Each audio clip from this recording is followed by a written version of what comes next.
Nós temos o prazer de recepcionar nos estúdios da TV Prevê o Dr. João Tomás Dias Parra, que é juiz-diretor do Fórum de Bauru e que nos honra com sua presença, até para falarmos um pouco mais deste estreito contato que a TV Prevê proporciona ao seu telespectador com as autoridades do Judiciário bauruense. Por falar em Judiciário, o Judiciário, esta semana que passou, teve uma de suas instalações inauguradas e certamente vai facilitar a vida de muita gente. O novo prédio que fica ali na Rua Amazonas, no Jardim Paulistano, na quadra 1, vai abrigar a diretoria administrativa e o departamento de execuções criminais da 3ª região e foi inaugurada com a presença dos magistrados aqui das comarcas do Centro-Oeste Paulista e também com a presença do presidente do Tribunal de Justiça. Dr. João Tomás Dias Parra, muito obrigado por ter atendido ao convite da TV Prevê e uma vez mais estar à disposição do nosso telespectador para responder e para colocar o nosso telespectador diário a par dos acontecimentos do Judiciário bauruense. Muito obrigado e seja bem-vindo uma vez mais aos estúdios da TV Prevê, pois é com muita alegria que nós o recepcionamos em todas as ocasiões. Eu é que agradeço também, Samuel. É sempre um prazer estar aqui com vocês, prestando esse serviço à população bauruense, principalmente em se tratando de questões administrativas. Eu entendo que nós temos sempre o dever de estarmos aí passando para a população algumas informações, alguns esclarecimentos. O doutor João Tomás, este novo prédio, esta nova sede administrativa, antigamente funcionava naquele mesmo prédio o antigo setor cultural aqui do estado de São Paulo. Eu tenho a impressão que aquele prédio até foi construído para ser uma escola, mas foi adaptado, modernizado, reformado pelo estado e agora recebe este complexo do Judiciário bauruense. Qual a importância deste novo local e abrigando alguns novos setores, como, por exemplo, o local onde serão realizadas as audiências de custódia, que daqui a pouco o Dr. João Dias vai dizer para o telespectador um pouquinho mais sobre o que são essas audiências.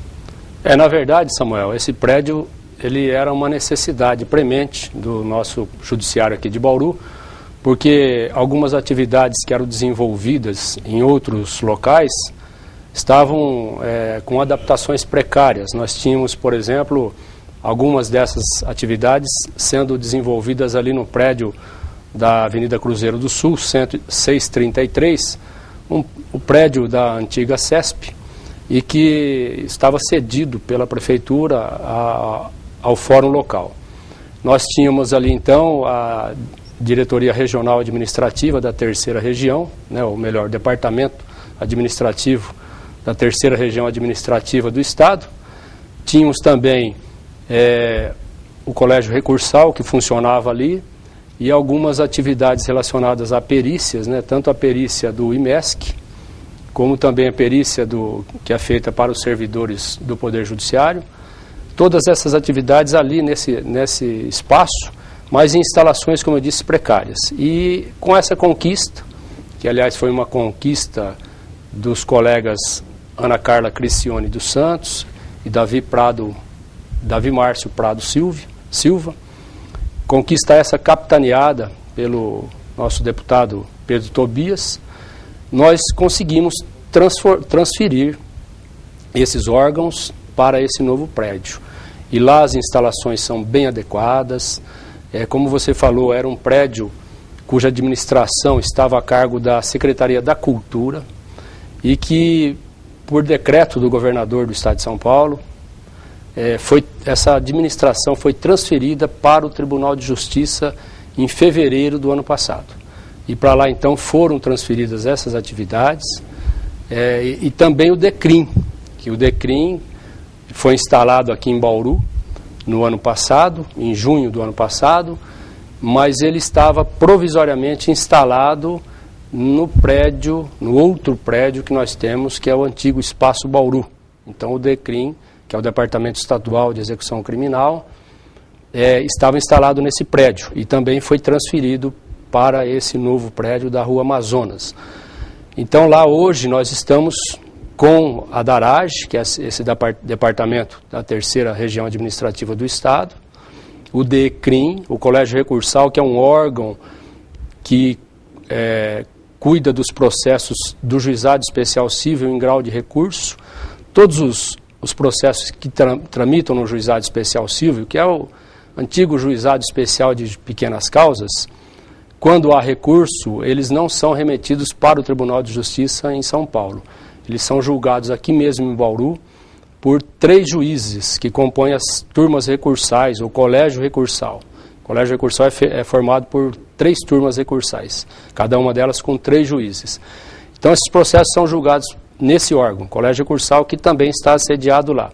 E o IMESC, né, como eu falei, o setor de perícias do IMESC, que é um setor descentralizado.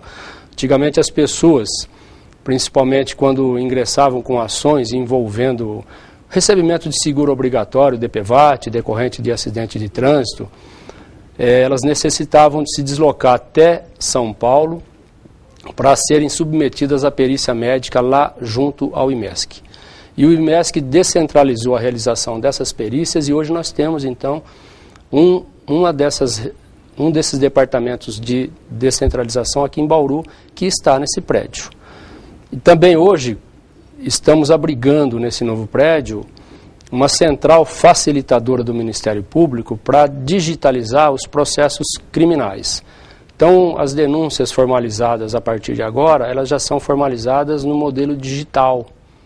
E para isso nós estamos aí providenciando essa digitalização do papel. Os inquéritos policiais ainda não são no formato digital, mas tudo é digitalizado. Então o Ministério Público, através de um convênio com o Tribunal de Justiça, o Ministério Público cedeu funcionários e o Tribunal de Justiça cedeu os equipamentos e o espaço físico para nós montarmos lá uma central facilitadora com esse objetivo. Então, você veja que o prédio é importante para nós estarmos aí abrigando todas essas atividades, além, como você já falou, das audiências de custódia, que são uma novidade aqui entre nós. Bom, e pelo que se percebe é um prédio grande, um prédio que ficou bem amplo e dá para atender a demanda. Você disse, o Dr. João Tomás, que algumas repartições saíram, alguns setores saíram lá do Espaço Bauru.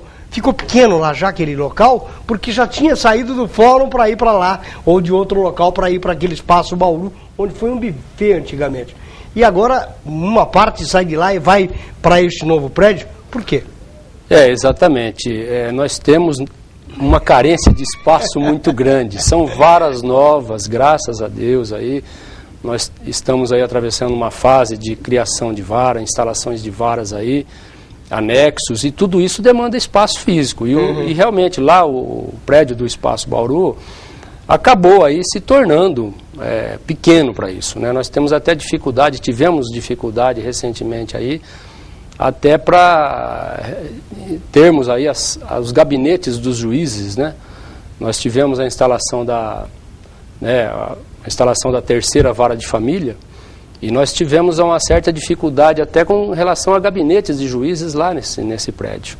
Então, a dificuldade de cada vara que é criada e instalada, ela necessita de um espaço. Então, os prédios vão se tornando cada vez menores e incapazes aí de suprir a nossa necessidade.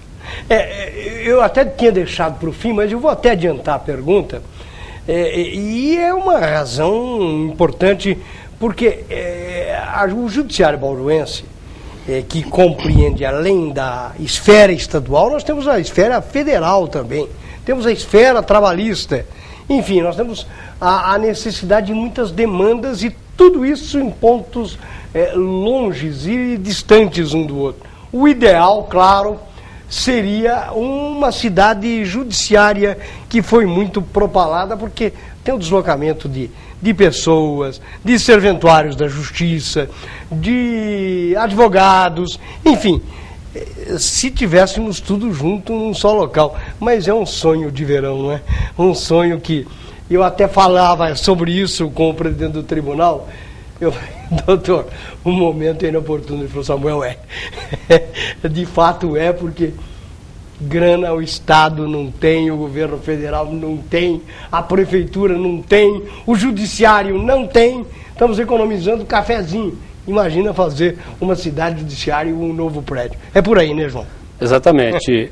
Como você falou, é um sonho e nós ainda não desistimos desse sonho de ter uma cidade judiciária que contemplaria todas as justiças, né? Justiça estadual, justiça federal, justiça do trabalho, os prédios para a procuradoria, né? Do Ministério Público, a OAB, todas as instituições aí ligadas com a justiça estariam nessa região. Mas realmente não é fácil levar isso adiante, até por conta das esfera estadual, esfera federal. Então não é muito fácil, mas o fato é que, se nós verificarmos apenas a situação do Poder Judiciário Estadual, nós já estamos divididos em 6 prédios. E isso para a população muito, né?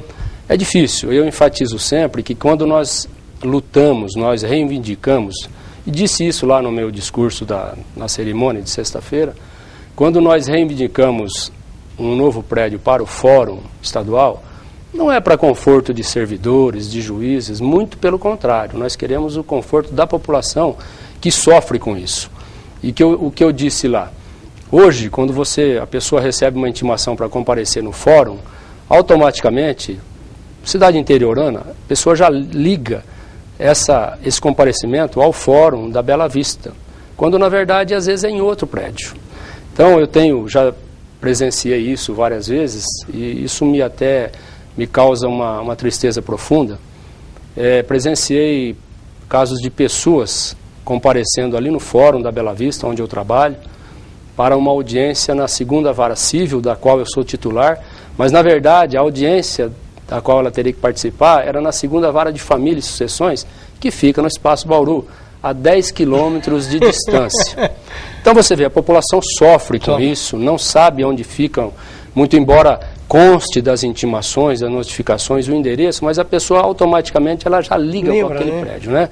Então, é exatamente essa situação, não é conforto para o juiz, para o servidor, não, é para a população. E eu acho que Bauru, como mencionei também na minha fala, Bauru é uma cidade que tem uma cidade de destaque no cenário jurídico nacional, com as suas faculdades, principalmente com a sua faculdade pioneira, que já colocou tantos juízes, promotores, delegados aí no mercado de trabalho. A maioria dos juízes de Bauru são formados aqui em Bauru mesmo. Então eu acho que Bauru merece um tratamento diferenciado, Bauru merece ter um fórum à altura da sua população. Isso que eu digo, eu não canso de defender essa bandeira. Eu acho que é passada a hora já de nós termos um prédio único, até porque foi feito um levantamento recente, semana passada, os servidores da administração terminaram um levantamento que eu pedi que fosse feito, e nós concluímos que nós gastamos em 2016 entre 45% e 50% a mais da nossa despesa de manutenção se nós tivéssemos um prédio só. Nós gastamos mais ou menos, um pouco menos de 2 milhões de reais a mais com essa divisão, com essa pulverização dos nossos serviços judiciários em 6 prédios distintos. Em primeiro lugar, nós temos 3 prédios alugados. Esse, por exemplo, foi agora entregue sexta-feira, é um prédio público. O Estado transferiu para a Secretaria da Justiça, mas nós temos muitos outros prédios em Bauru e outros lugares do país e do Estado também, onde a Justiça Estadual está em prédios alugados, pagando aluguéis proporcionais ao tamanho da cidade, à importância daquele prédio, enfim. E isso gera uma despesa muito alta para o próprio Estado. Exatamente. Então, em termos de aluguel, nós gastamos em 2016 quase 1 milhão de reais, só em aluguel. Aí depois nós temos as despesas com vigilância. Nós temos que ter vigilante em 6 prédios. Despesas com faxina, com limpeza, Todos esses serviços são terceirizados. Nós temos que ter limpeza em todos esses prédios. Então, o custo do deslocamento das viaturas de um prédio para outro para levar processo, documentos, tudo isso computado, tudo isso feito um cálculo, nós chegamos aí a mais ou menos quase R$2 milhões em 2016. Eu acho que é um valor razoável, e eu entreguei até esse documento para o presidente do Tribunal de Justiça, entregaria até ao governador, se ele estivesse aqui, tivesse conseguido participar da nossa cerimônia, para que isso fosse levado em conta. Essa economia que nós teríamos, e em termos de recursos públicos que estão sendo gastos aí de uma forma desnecessária, e também em questão de logística. Fica difícil administrar uma instituição desse tamanho com os serviços pulverizados em vários locais distintos. Isso enfraquece até o nosso poder ali administrativo. É claro, João, que quando nós nos deparamos com esse problema, a gente vê o problema na cidade de Bauru. Mas comarcas similares a Bauru, nós temos no estado em muitas e muitas cidades. E também não tem esse dispositivo e passam pelo mesmo problema. E fica duro para o estado pensar no coletivo quando se trata de um maior número de cidades. Mas você veja, Botucatu, por exemplo, que enfrentou situação semelhante à nossa, já conquistou um prédio novo. Eles já estão num prédio único. Então eu acho que, assim, e outras comarcas não estão tão, assim, divididas como está Bauru. Ribeirão Preto, por exemplo, está num prédio único, ou prédios próximos, vizinhos um do outro. Aliás, em Ribeirão existe quase que uma cidade judiciária, porque outras justiças estão agregadas ali, junto ao Poder Judiciário Estadual. Então, Ribeirão, que é uma cidade... que é o dobro, o triplo de Bauru. Então, mas que tem que conta com esse benefício. Então, eu acho que Bauru, até por essa questão que eu falei, Bauru é conhecida nacionalmente. Pela sua tradição, Sim, nós tivemos aqui, Samuel, as nossas faculdades já colocaram, fizeram primeiros colocados em concurso da magistratura. Então, se você pode falar em Bauru dentro do Tribunal de Justiça, todo mundo conhece Bauru por conta disso, sua tradição jurídica. Eu acho que nós precisamos realmente levar essa bandeira adiante para nós conquistarmos. Eu também. Viu? Esse novo prédio aí. Doutor João, agora eu queria falar e perguntar, até para instruir, para orientar ao munícipe e ao telespectador sobre essas audiências de custódia. Essas audiências de custódia, o doutor João vai explicar, eu não quero dar detalhes. O que são, na verdade? Essas audiências de custódia, elas consistem na apresentação imediata do preso, num prazo máximo de 24 horas, à presença de um juiz. Nós não tínhamos esse serviço antes. Toda prisão sempre foi, isso até porque está na Constituição Federal, no Código de Processo Penal, toda prisão sempre foi comunicada ao juiz competente para verificação da sua legalidade ou não e da eventual concessão de liberdade provisória com ou sem fiança. Mas era uma comunicação feita documentalmente. Era encaminhado para o juiz, até em finais de semana, sempre tivemos isso, em plantões judiciários. Era feita a comunicação, então era encaminhada uma cópia do auto de prisão em flagrante para um juiz que, mediante a oitiva do promotor e passando também pela Defensoria Pública, quando o preso não tinha advogado constituído, decidia pela manutenção ou não da prisão. Hoje, essa comunicação se dá não apenas com a remessa desse auto de prisão em flagrante, mas também com a apresentação do próprio preso. E nessa audiência, então, o juiz vai fazer uma entrevista com o preso, normalmente vai perguntar a respeito de alguns detalhes periféricos que não se refiram exatamente ao mérito da acusação, não vai perguntar se ele é culpado ou não vai fazer ali um interrogatório, e o juiz vai fazer algumas perguntas para o preso e vai ter esse contato pessoal, fazer uma entrevista realmente, ouvindo o Ministério Público. Isso que eu ia perguntar. o advogado daquele preso em flagrante que cometeu este delito, ele pode estar presente, deve estar presente também, juntamente com o próprio representante do Ministério Público? Sim, sem dúvida. Inclusive, ele tem até o direito de fazer uma entrevista com o preso antes mesmo dessa audiência, né? O advogado, o defensor pode se comunicar com o preso até antes dessa audiência aí. Então serão ouvidos o Ministério Público, o defensor ou o advogado constituído do preso.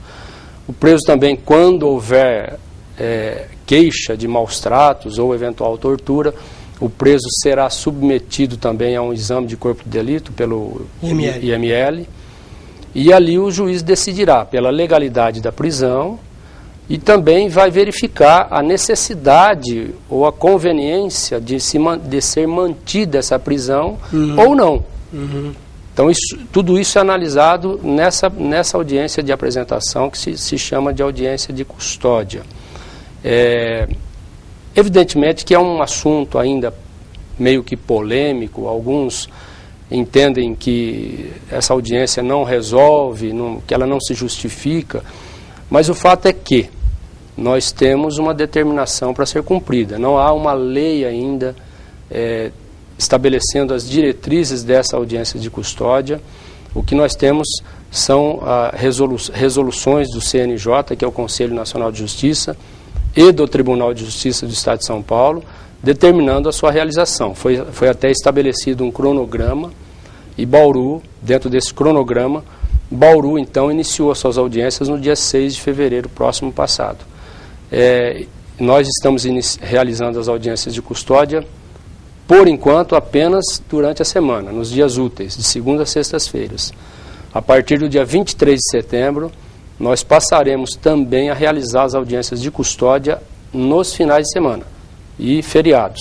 Então, todos os dias, sejam dias úteis ou não, todo preso será levado à presença de um juiz para passar por essa audiência de custódia. Realmente essa novidade aí, né, que eu estou dizendo, sempre houve essa comunicação. Eu acho isso importante porque é um contato pessoal do juiz com o preso, que às vezes, embora ele não vai estar decidindo o mérito da causa, mas eu acho que é muito importante. Eu cito até um exemplo para você, num desses casos que eu tive. Muita gente às vezes não sabe, mas como eu falei, nós temos sempre um juiz de plantão, sábado, domingo, feriado, para verificar principalmente essas questões de prisões ou solturas de presos, né, decretar prisão preventiva, temporária, ou analisar essas questões de prisão em flagrante. Sempre tivemos isso. E numa determinada ocasião, eu estava de plantão no final de semana, e num sábado de manhã, o nosso plantão vai das 9 às 13 horas no fórum, depois o juiz fica à distância, né, num plantão à distância, para qualquer eventualidade que surgir. Mas eu cheguei ao fórum às 9 horas da manhã e me deparei com uma movimentação diferente naquele dia. Eu observei ali na frente do fórum a presença de alguns carros, vários carros, assim, os modelos, né, mais modernos, carros de outras cidades, né? Até aquilo me estranhou um pouco, porque normalmente, né, no sábado ali não tem quase movimento nenhum. E depois, logo que eu cheguei no meu gabinete, recebi lá um auto de prisão em flagrante. Eram 3 estudantes de direito que haviam sido presos em flagrante por tráfico de drogas. Na época, foi antes da alteração legislativa que houve aí, nós tínhamos o artigo 12, que era o tráfico, e o artigo 16, que era o consumo, o uso próprio. E os 3 estudantes de direito foram enquadrados como traficantes no artigo 12. Eu comecei a analisar e verifiquei que, na verdade, eles eram estudantes de cidades, de outras cidades. Um deles, salvo engano, era de Penápolis, um de Catanduva e um de Sorocaba. E moravam, não em repúblicas, moravam em apartamentos ali na Zona Sul. Isso me chamou a atenção. E eu fui ver o teor da acusação. Na verdade, o que aconteceu foi o seguinte: eles estavam indo assistir um jogo do Guga em Florianópolis, um jogo de tênis, e eles iam de ônibus. E pediram para que um outro amigo os levasse até a rodoviária.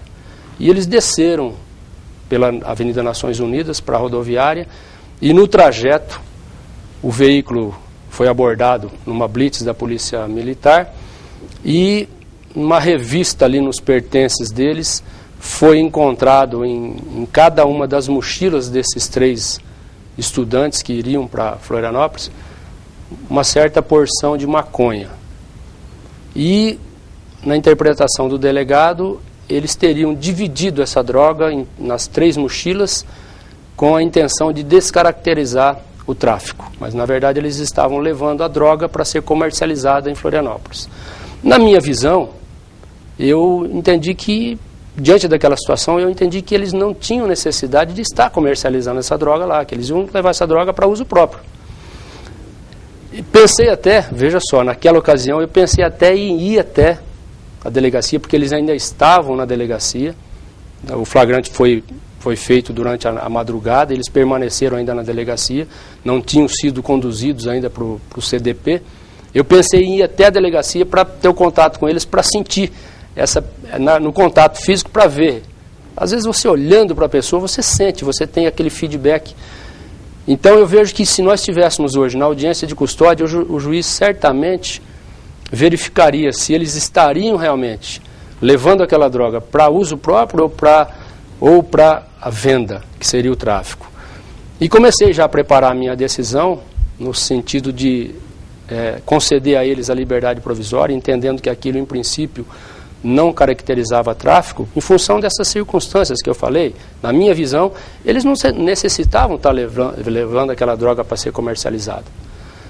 E comecei a preparar a minha decisão, independentemente do parecer do Ministério Público, eu já tinha a convicção de que eu ia soltá-los, mediante imposição de algumas medidas restritivas de direitos, mas que não fosse a medida restritiva de liberdade, porque se você imagina, 3 estudantes de direito, se já vão presos, e de famílias de um certo poder econômico, vão presos imediatamente, isso eu acho que é um desastre na vida deles, não é? A sorte, assim, para facilitar o meu trabalho, é que o parecer do Ministério Público já veio favoravelmente à soltura. Bem nesse sentido também. Então o promotor, com muita sensibilidade, me lembro até hoje que era o doutor Jerônimo Crepaldi, com muita sensibilidade, o próprio representante do Ministério Público opinou pela concessão de liberdade provisória a eles. Mas você veja então, o contato pessoal, num caso desse, eu acho que seria interessante. Então as audiências de custódia têm esse benefício, né, desse contato pessoal. Essas audiências de custódio faz parte, o Brasil como um todo, de um tratado internacional para a sua viabilidade. Não foi assim? Sim, exatamente isso. É o tratado, né, o Pacto de São José da Costa Rica, que foi subscrito pelo Brasil em 1969. E em 1992 foi editado um decreto, na época do Fernando Henrique Cardoso, foi editado um decreto pelo qual esse tratado passaria a fazer parte, então, da nossa legislação. E esse decreto aí sempre foi declarado constitucional pelo Supremo Tribunal Federal.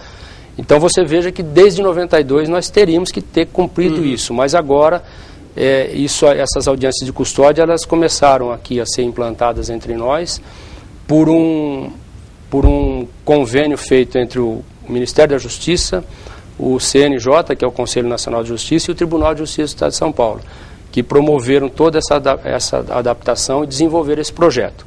E a partir de 2016, fevereiro de 2016, começaram a ser realizadas audiências de custódia na capital do Estado.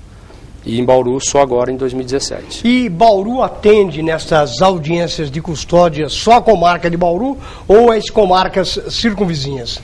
Nós atendemos a nossa circunscrição, exceto a comarca de Pirajuí, que também faz parte da nossa circunscrição judiciária, mas como Pirajuí fica a mais de 50 quilômetros de distância, então Pirajuí as audiências de custódia de Pirajuí não serão realizadas aqui, e sim na própria comarca. Então nós atendemos aqui, além de Bauru, nós atendemos Duartina, Piratininga, Agudos e Lençóis Paulista.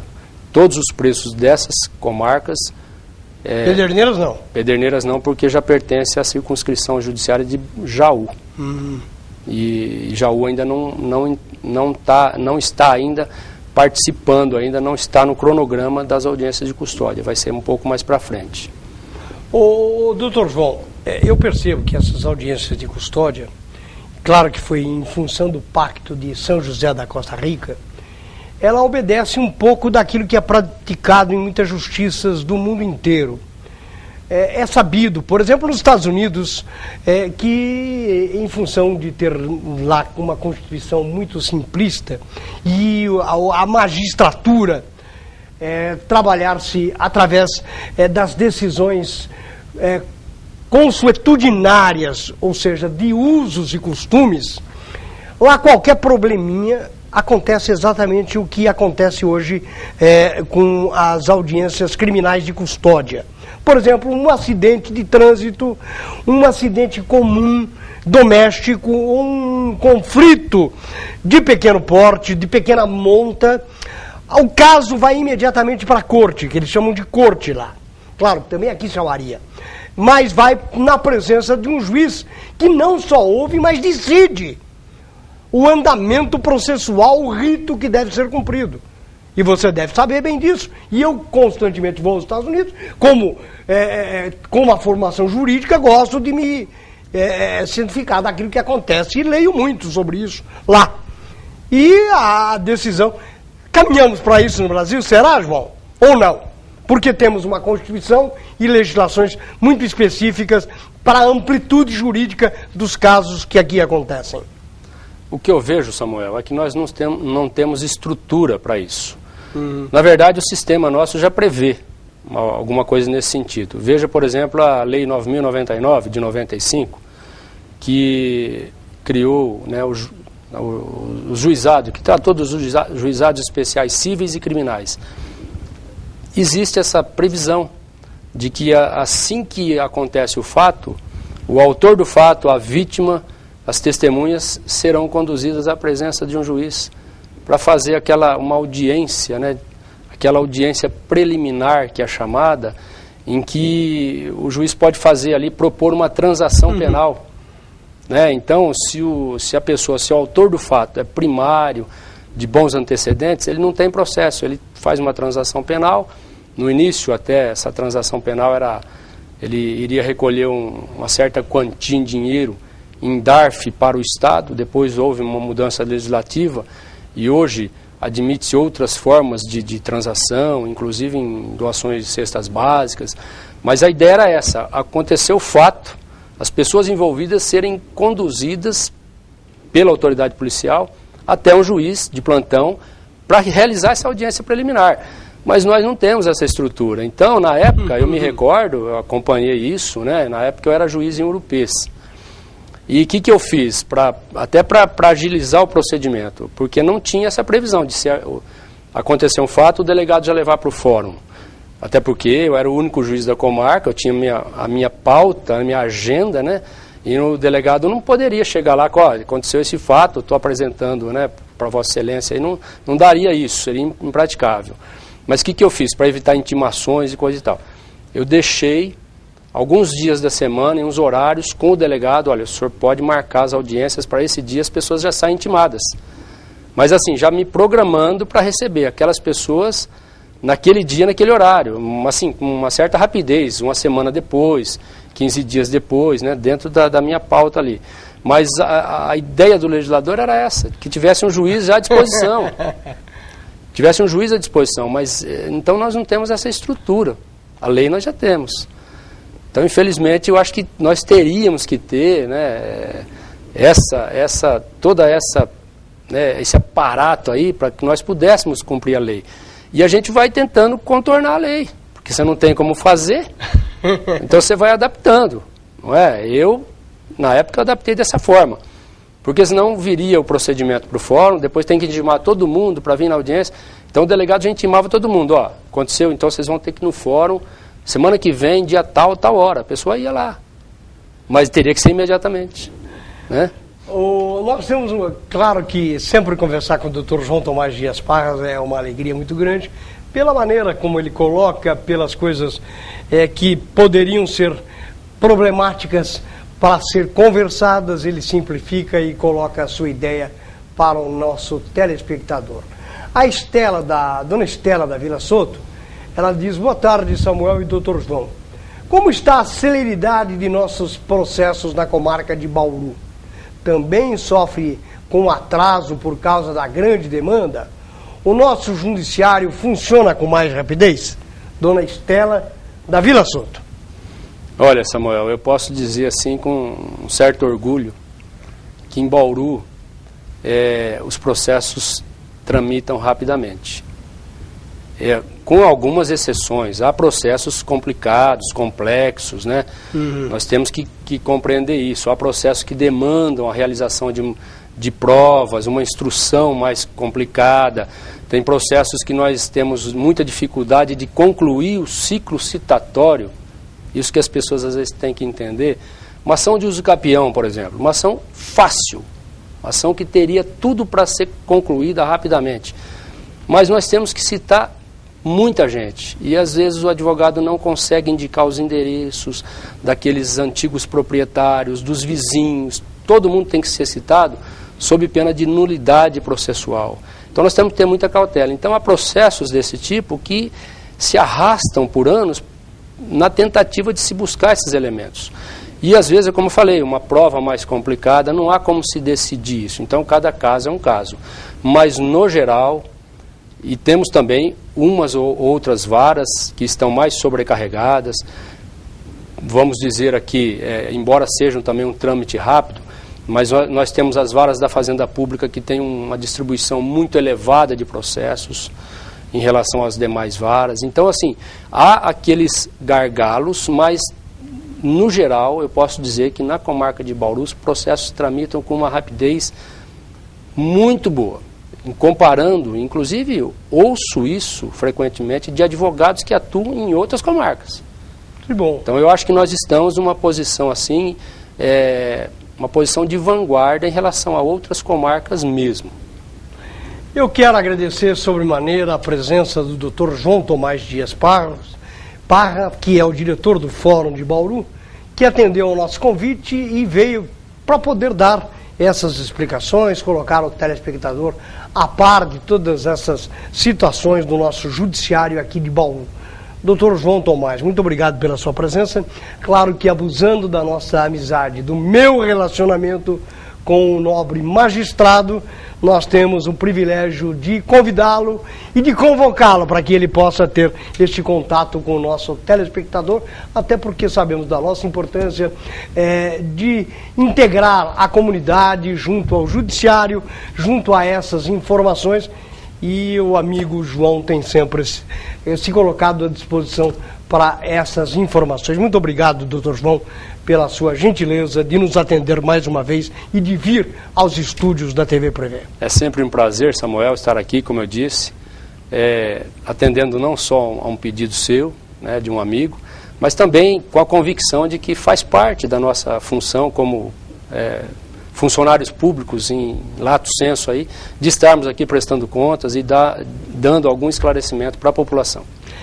Nós temos tido muita felicidade aqui no juizado em Bauru e nas comarcas da região. Todos têm sido muito solícitos. Eu tenho, viu, João, um decano dos juízes aqui da região, que até estava lá na inauguração do prédio. Eu brinco, eu falo: o senhor é meu ídolo, até pela gentileza, pela lianeza, pela bondade, pelo caráter, pela maneira como ele nos trata, que é o Dr. Fink aqui de Piratininga.